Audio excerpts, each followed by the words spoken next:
तेबे जाजपुर एवं भद्रक अंचल खोला आकाशरू शुभिला प्रचंड शब्द, थरी उठिला घर द्वार। गतकाली दिन बेला एक प्रचंड शब्द जाजपुर एवं भद्रक अंचल को थराई देछि।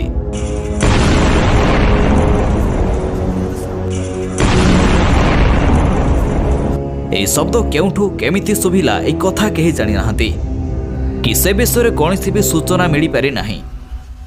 तेबे आसंतु जानिबा ଏହା पछरे कौन रही थाई पारे कारण, काहेकि खोला आकाश रे एपरि भयंकर शब्द शुभिला आ ए नै कोन अनुमान करा जाउछि।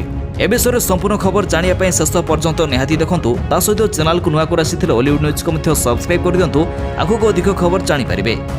तेबे गतकाली अपराह्न प्राय 3टारू 3:10 मध्य ए शब्द शुणिबाकू मिलिछि।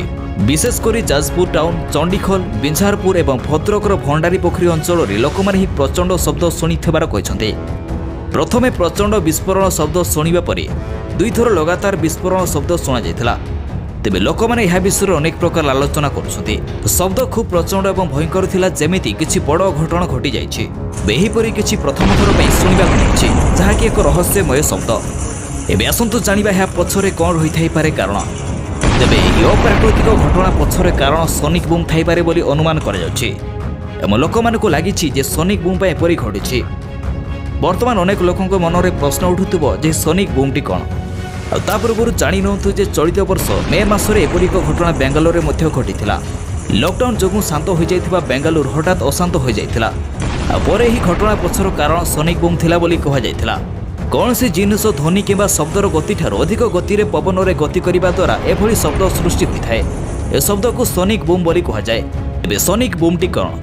साधारणतः आपण जानिथिबे जे मुंड उपरे कौन सी उड़ाजाहाज आकाश रे गला बेले शब्द सुबिथाय। सेही समय किछि फाटी गला परे शब्द सुबिथाय, किंतु प्रकृत रे एपरि किछि नथाय। ए सोनिक बूम साधारणतः फाइटर जेट सुपरसोनिक स्पीड को गला परे तैयारी होइथाय, जाहाको सुपरसोनिक स्पीड कहा जायथाय। अनुमान करा जाउछि जाजपुर एवं भद्रक रे होइथिबा शब्द एहार कारण मध्ये होइथाय पारे।